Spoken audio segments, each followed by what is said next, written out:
Bugungi globallashuv sharoitida davlatlar o'rtasidagi munosabatlarni rivojlantirishda birodar shaharlar hamkorligi xalq diplomatiyasining eng samarali vositalaridan biri sifatida iqtisodiy, investitsiyaviy, madaniy-gumanitar va turistik hamkorlikni rivojlantirish, xalqlar o'rtasida o'zaro ishonch va yaqinlikni mustahkamlashga xizmat qilmoqda. Joriy yilning 24-25 iyul kunlari Samarqand shahrida tashkil etilgan birinchi xalqaro birodar shaharlar forumi ana shu maqsadlarni ro'yobga chiqarishga qaratilgani bilan alohida ahamiyat kasb etdi.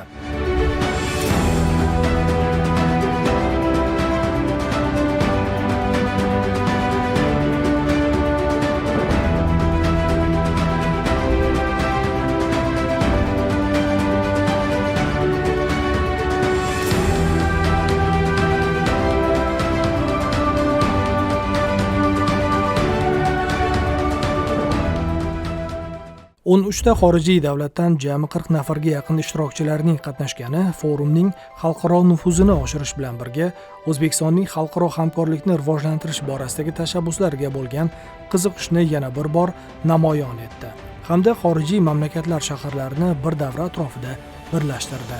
2 kun davom etgan forum doirasida bir qator amaliy tadbirlar tashkil etildi.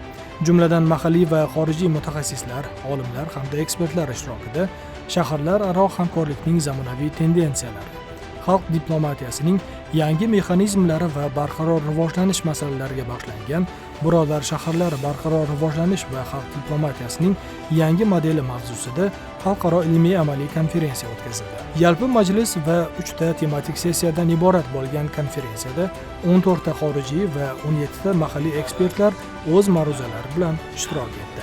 Yalpi majlisda hududlarning barqaror rivojlanishida zamonaviy global chaqiriqlar sharoitida hamkorlikning yangi mexanizmlarini joriy etish masalalari muhokama qilindi. Sessiyalarda esa ta'lim, turizm, ekologiya, investitsiyalarni jalb etish, raqamli texnologiyalar, shahar infratuzilmasini rivojlantirish va innovatsiyalar yo'nalishlarida qo'shma loyihalarni amalga oshirish bo'yicha aniq taklif va tashabbuslar ilgari surildi. Shuningdek, forum davomida B2B, B2G formatidagi uchrashuvlar tashkil etildi. 9 ta hamkorlik memorandumi va birodarlik bitimlari imzolandi. Shaharlar imkoniyatlari ko'rgazmasi tashkil etildi. Jumladan Namangan, O'sh, Rishton, Turkiston, Qo'qon, Veliko Tirnovo, Samarqand, Belgrad, Samarqand, Rezan, Samarqand, Nig'de shaharlari o'rtasida memorandumlar imzolandi. Shaharlar imkoniyatlari ko'rgazmasida O'zbekistonning 14 ta hududi o'zining istiqbolli investitsiya loyihalari, zamonaviy ishlab chiqarish quvvatlari, eksport salohiyati, tarixiy madaniy merosi hamda turizm infratuzilmasini multimedia vositalari va taqdimotlari orqali